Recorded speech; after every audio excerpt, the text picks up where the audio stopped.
আদালত চত্বরে হ্যান্ডকাফ পরা একজন আসামিকে নিয়ে দাঁড়িয়ে আছেন দুজন পুলিশ সদস্য। হঠাৎই পিছন থেকে এক ব্যক্তি লাঠি দিয়ে আসামির মাথায় আঘাত করলেন। সঙ্গে সঙ্গে হ্যান্ডকাফ পরা ব্যক্তিটি উল্টো হয়ে পড়ে যান। এমনই একটি ভিডিও সম্প্রতি সামাজিক মাধ্যমে ছড়িয়ে পড়েছে।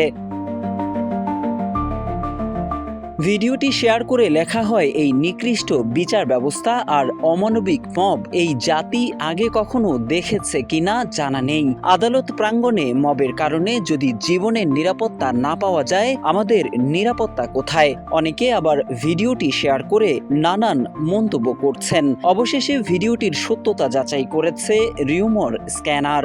যুক্তরাষ্ট্রের ১ নম্বর জিম চেইন গোল্ড জিম এখন আবারও বাংলাদেশে। বসুন্ধরা আবাসিক এলাকা ও বসুন্ধরা সিটি শপিং মলে।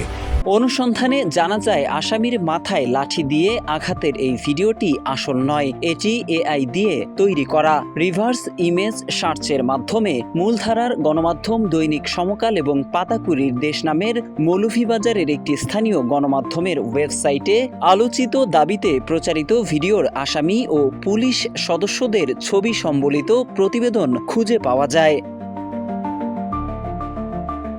এদিকে প্রতিবেদনগুলো পর্যালোচনা করে প্রচারিত ভিডিওর দৃশ্য ও গণমাধ্যমে ব্যবহৃত ছবি ও স্থানের সঙ্গে মিল পাওয়া গেছে বলে জানিয়েছে রিউমার স্ক্যানার। পাশাপাশি প্রতিবেদনগুলো থেকে জানা যায়, উক্ত ছবিটি মৌলভীবাজার সিনিয়র জুডিশিয়াল ৫ নম্বর আমলি আদালতে ধারণ করা হয়েছে।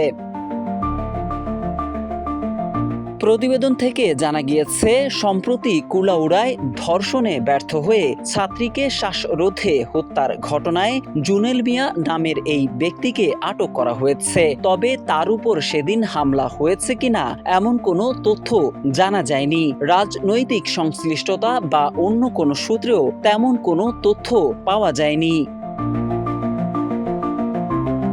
রিউমার স্ক্যানার আরও জানিয়েছে, আলোচিত ভিডিওটির ডান পাশের নিচে মিনিম্যাক্স হেইলো এআই লেখা একটি জলছাপ রয়েছে। অনুসন্ধানে জানা গেছে, এটি একটি চাইনিজ কৃত্রিম বুদ্ধিমত্তা প্রতিষ্ঠানের একটি উন্নত এআই টুল, যা টেক্সট প্রম্পট থেকে ৬ সেকেন্ডের বাস্তবসম্মত ভিডিও তৈরি করতে পারে। প্রচারিত ভিডিওটির দৈর্ঘ্য ৬ সেকেন্ড। অতএব আদালত চত্বরে আসামিকে পিছন থেকে আঘাতের দাবিতে প্রচারিত ভিডিওটি সত্য নয়, কৃত্রিম বুদ্ধিমত্তা তথা এআই দিয়ে তৈরি করে প্রচার করা হয়েছে। মোহাম্মদ সাইফুল ইসলাম, বাংলা নিউজ।